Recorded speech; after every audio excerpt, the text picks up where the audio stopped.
Tapi ngomong-ngomong lagi di padang pasir ya. Di padang pasir tuh cara orang Arab biar nggak haus terus tuh gimana dong? Caranya ada nggak? Kalau unta kan bawa ini punuk. Maksudnya cara orang Arab tuh apakah ada caranya gitu? Ya. Soalnya kan jadi orang Arab tuh capek gitu di padang pasir, panas, emosi, marah-marah, gitu. Enggak juga dong. Kalau di padang pasirnya gitu. Kalau di padang pasirnya. Ada nggak tips and trick? Orang Arab minum Pocari Sweat nggak sih? Abang punya produk sendiri. Ada trik-triknya nggak kalau kita di padang pasir? Pertama bawa minuman pasti. Ya, makanya tahu. Ada kirbah tuh, tempat minuman yang dari kulit unta tuh. Oh gitu. Ini tumbler bukan? Iya, tumbler. Tumbler unta. Iya, tumbler zaman dulu. Tumbler. Gila ini tumbler. Iya. Awal-awal dari Arab. Ada logo Starbucks enggak? Oke.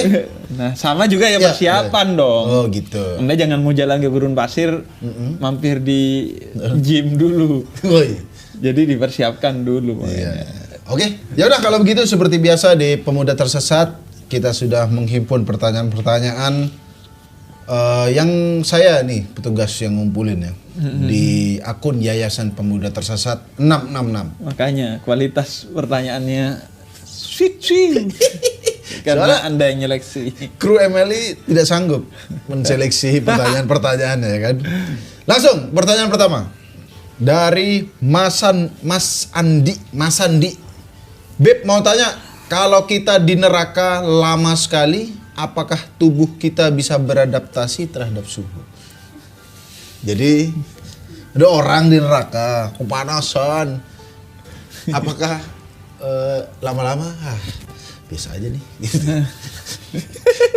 Kok bisa ya orang dari kemarin mikirnya pintu surga didorong apa di ini, bukannya mempersiapkan kehidupan untuk itu tapi malah mikirin di neraka biasanya. Tapi gimana tuh? Saya juga penasaran sih sebenarnya itu kan pola pikir yang nyamain kehidupan di akhirat dengan kehidupan di dunia, padahal beda, polanya sudah beda.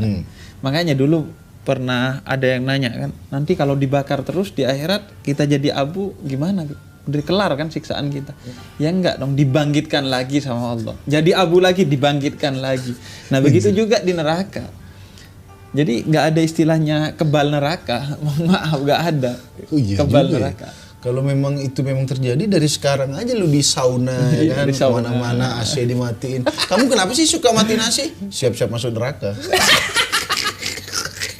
Nggak bisa seperti itu ya? Nggak bisa seperti Beda itu. Kehidupan di dunia. Kalau bisa seperti itu berarti bisa juga bosan di surga. Kenapa? Saya sudah lama di surga nih, sudah bosan. Kenikmatannya sudah sering ya? Iya, udah mau sering. Challenge lah. Iya, gitu. Challenge lah. Saya ke neraka. Neraka jadiin challenge. Jadi enggak. Jadi Allah bikin sesuatu sehingga dia bisa agak bosan di surga dan juga di neraka tersiksa terus. Iya, bukan berarti dia akan beradaptasi kan. Dan itu sebenarnya Imam Abu Hanifah itu pernah ditanya begini. Ya.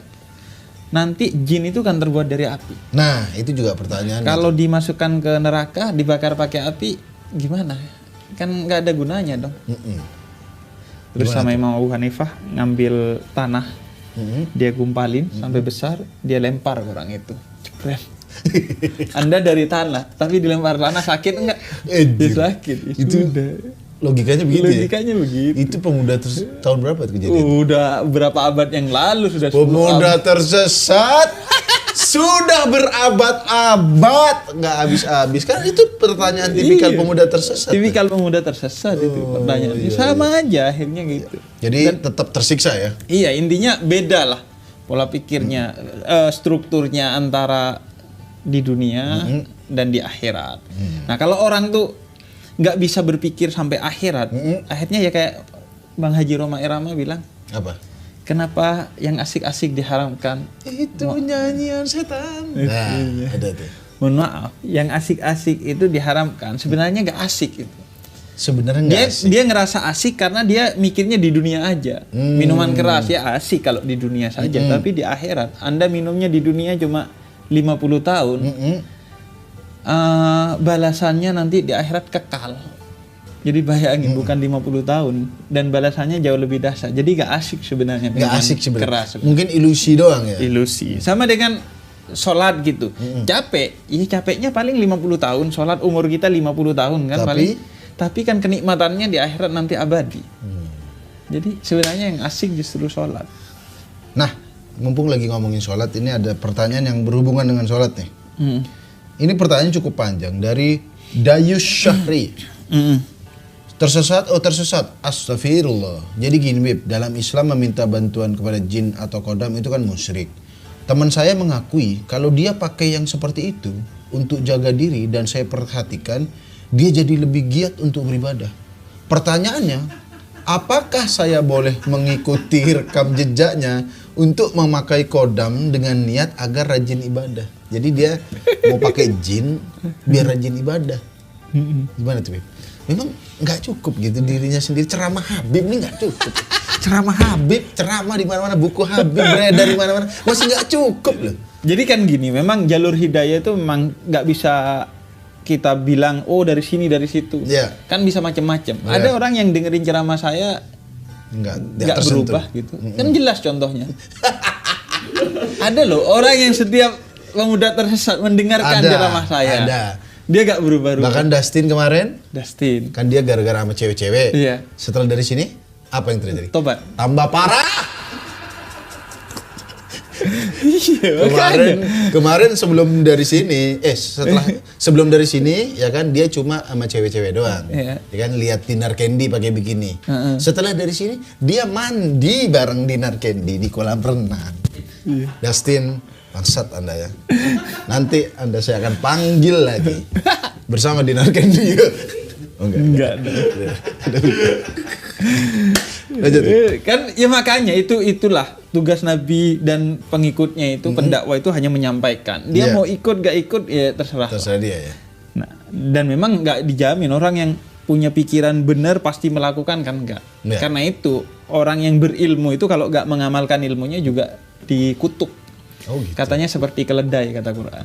Dia seperti keledai yang membawa kitab. Ya dia pintar tapi nggak bikin apa-apa amalannya.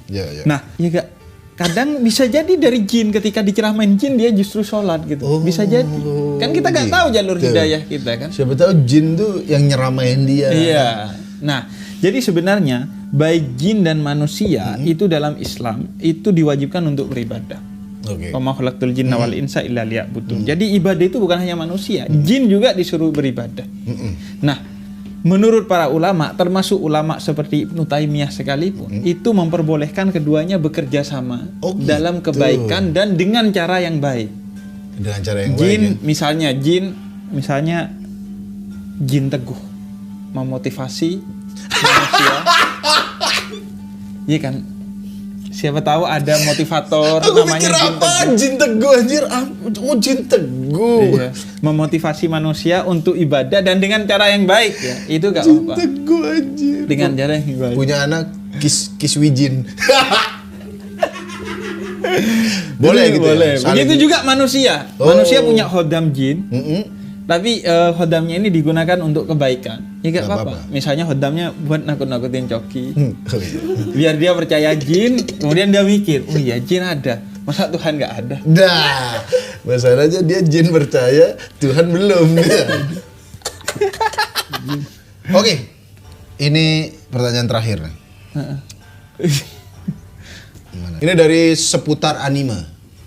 Bolehkah seorang muslim memiliki waifu, istri anime? Waifu saya namanya Nishikino Maki.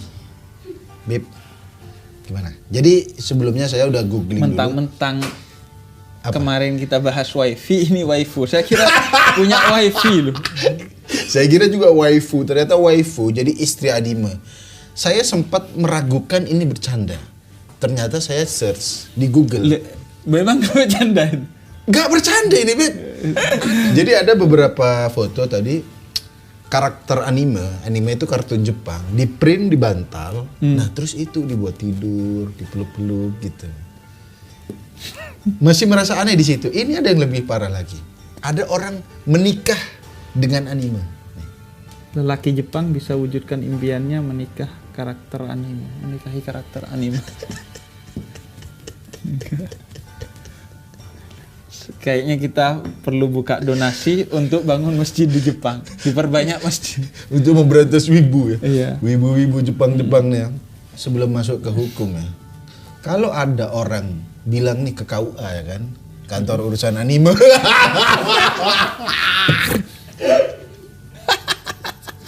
Pertama ya. Ya. Hukumnya menikahi anime itu bukan halal, bukan haram. Wah. Tapi gila. Terus cara penyembuhannya, cara pertobatannya itu bukan di masjid, di RSJ. Karena dakwah nggak masuk ya. Ini udah hitungannya udah gila nih. Tuh biasanya kalau kecil tuh cewek-cewek main itu kan dinikahkan. Nikah-nikahan. Iya, ini kalau gede aja Anda menikahkan dua anime itu sudah childish. Sudah kekanak-kanakan. Ini dia yang nikah. Ini dia loh. Ya Allah.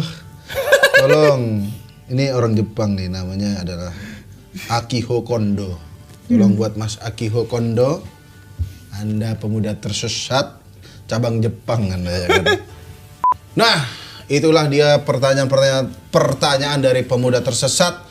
Dan seperti biasa di akhir kita akan kedatangan lagi The Real Lucifer, The Real Son of Horus, Zulumat, The Born of the Darkness, lahir dari kegelapan. Born not in bidan, Tidak di bidan. but in the dark cave, di dalam gua yang gelap. When he born, Saat dia lahir, not azan, not Tidak ada azan. azan. Langsung aja, ini dia Julumat, Julumat, Julumat. Selamat sore Habib. Selamat sore. Ramah dia. ini saya baru ini panas. Iya. Kenapa? Serius, kalau ini saya panas. Saya di padang pasir tadi nggak kepanasan. Iya. Sekarang iya. saya panas. Iya, iya. Udah lama nih kita nggak ketemu ya. Iya. Karena satu dan lain hal. Anda tapi, merenung atau gimana Wah, selama dia ini? justru kemarin habis bermoral dia. Dia habis Oh, iya. ke panti asuhan. Betul, Dia habis betul. bagi-bagi. Wah, betul. Pasti ini dia sudah sadar sebenarnya sekarang. Betul. Iya. Saya libur dulu kemarin, jadi menyesatkan orang. Saya libur dulu karena orang-orangnya udah sesat sendiri. Sekarang tugas jin, tugas setan tuh lebih mudah kayaknya karena orang menyesatkan dirinya sendiri. Tanpa digoda ya. Kan Tanpa jadi, digoda. jadi gabut kita Iya, sekarang. gitu jadi gabut. Tapi ngomong-ngomong, tadi saya sudah mendengar 3 pertanyaan tadi. Ya. Kalau menurut saya yang menang yang terakhir tadi. Itu pertanyaan paling sesat, memiliki istri anime. Itu menurut saya paling sesat. Kenapa itu paling sesat? Karena itu hanya excuse, itu sebenarnya hanya excuse saja kalau karena dia tidak laku, Ya. atau mungkin dia introvert, dia akhirnya dia pakai istri anime gitu. Iya. Tapi saya ada pertanyaan, istri anime kan tadi kan sebenarnya tidak boleh. Iya. Kalau istrinya lebih dari satu,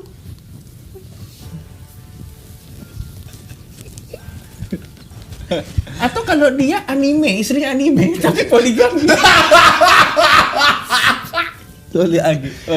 Iya, jadi dia istrinya anime tapi lebih dari satu tuh gimana tuh? Enggak, ini saya pernah. Anime aja dong nggak boleh. Kenapa inti poligami anime? Ha? Enggak, jangankan gini, poligami dengan manusia saja itu tidak disarankan. Tidak disarankan. Tidak disarankan karena kita harus punya kemampuan, kemudian ya satu aja lebih baik Baik, lah ya. karena Nabi juga di awal-awal ketika menikahi Sayyidah Khadijah gak berpoligami. Betul. Ini berpoligami dengan anime. Tapi kalau dari saya sih memang saya setuju dengan Habib Ya. bahwa kalau bisa satu lebih baik satu. Kalau saya bukan masalah istrinya. Kalau 4, mertuanya 6. Mertua 6 tidak ada yang sanggup pura-pura senyum. Seminggu full bibir pegel. Mertua 6 itu sih yang paling berat sih. 8 loh bahkan kalau 8 bro. Kalau istri 4 8 bro. Oh iya, mertuanya 8. Iya kan. Makanya sebenarnya orang paling bahagia itu Betul. Tidak ada kan tidak ada percakapan kita nggak malu tinggal di rumah mama terus gitu, tidak ada ya. Betul. Ya, Udah? Ya sudah. Ada pertanyaan lagi? Tidak, menurut saya itu. Berarti gitu ya. Lebih baik jangan. Tidak disarankan lah. Tidak disarankan. Ya. Kalau anime juga tidak ya. Dan memang sekarang itu musimnya. Memang benar kata Quran tuh. Ada manusia yang kayak jin. Quran bilang ada manusia yang kayak jin. Ya. Biasanya namanya netizen. Waduh. Udah bisa main ngumpul sama Abdel main plesetin sekarang.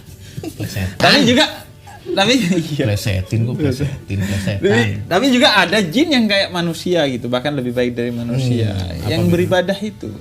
Apa namanya, Bib? Enggak ada, ini udah gak ada plesetan.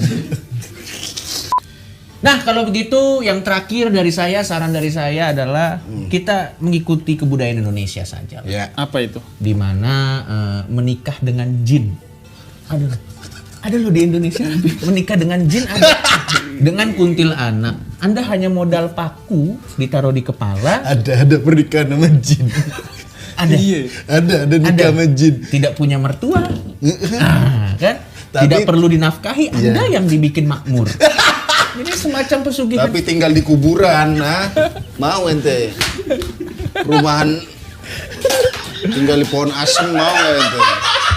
Memang nggak punya mertua, tapi Bukan rumah tangga, asam tangga. Kalau begitu sampai ketemu di Pemuda Tersesat selanjutnya. Jangan lupa komen di bawah atau di Instagram Yayasan Pemuda Tersesat. Tersesat? Oh tersesat. Astagfirullah. Assalamualaikum warahmatullahi wabarakatuh. Saya punya bayangan bahwa masa lalu itu milik sejarah, masa depan itu milik Tuhan. Yang milik kita itu detik ini, kita nggak bisa memastikan bahwa oh nanti aja tobatnya. Nanti itu bukan milik kita, itu milik Tuhan gitu. Kenapa Anda sok-sokan sekali seolah-olah Anda akan hidup sampai nanti gitu. Orang yang membayangkan tobatnya nanti aja, itu sombong sekali seolah-olah dia tahu bahwa umurnya dia akan sampai. Padahal sepersekian detik setelah dia ngomong gitu belum tentu dia masih hidup gitu. Jadi kalau tobat harus sekarang juga gitu ya, Bib? Iya, satu hal yang harus disegerakan karena memang kita nggak punya kuasa akan waktu. Yuk kita segera bertobat, teman-teman. Yang ditunggu-tunggu datang akhirnya. Allah. Tersesat kemana, Bib?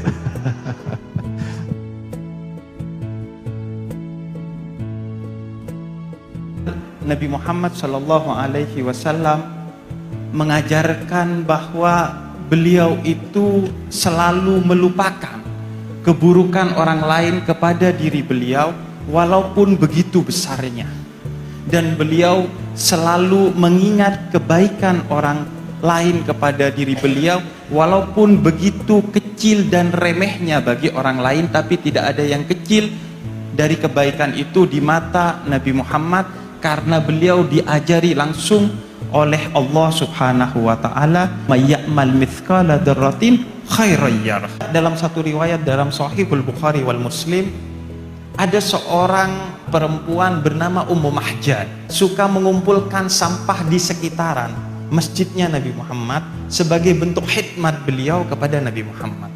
Setiap hari dilakukan hingga suatu hari beliau sakit hingga kemudian beliau wafat. Namun kata Nabi, "Mana Ummu Mahjan? Ia wafat ketika engkau di luar kota."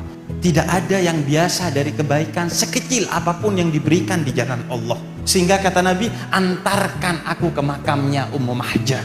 Kemudian Nabi sholat gaib dan mendoakan Ummu Mahjan langsung di makamnya sebagai bentuk rasa terima kasih Nabi kepada Ummu Mahjan atas kebaikan yang mungkin di mata kita adalah kebaikan yang sangat kecil hanya karena mengumpulkan sampah di sekitar masjidnya Nabi Muhammad.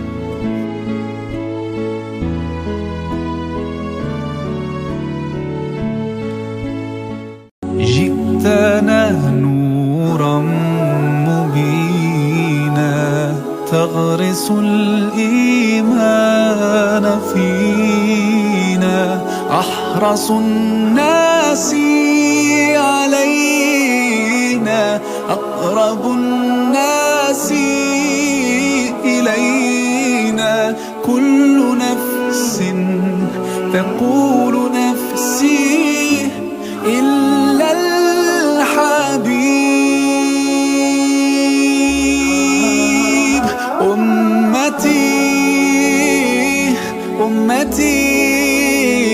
يقولها لنا يوم القيامة. أمتي أمتي يقولها شفاعة أنا لها أنا